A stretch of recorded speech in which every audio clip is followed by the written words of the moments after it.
qiladigan hamma ishini Allohning ismi bilan, ya'ni bismillah eng qisqasi, bo'lmasam Ar-Rahman Ar-Rahimni qo'shsak yana ham yaxshi. Hamma ishda shuni qo'shlik, odob, sunnat. Payg'ambarimiz alayhissalom bismillah ish qilmaganlar birorta ishlarini.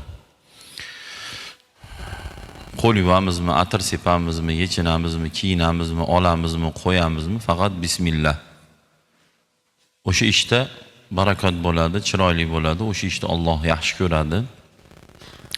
Va o'sha ishimizda shayton sherik bo'lmas ekan. Bismillah qilgan ishlarimizda shayton sherik bo'lar ekan. Shuning uchun kunduzgi va kechki ishlarda hammasini bismillah bilan qilish kerak. Agar bismillahni aytmasak, undan barakat ketadi. Masalan, atir sepyapti, bismillah demasak, shaytonga ham qo'shib sepgan bo'lar ekanmizda. Bismillahni ovqat yemasak, shayton bilasizlar, u farishta bas, u jin. Ba'zi birlar farishtadir ekan, farishta emas. Alloh Qur'oni Karimda kana minal jinni deb aytgan. U jin degan. Shayton jin.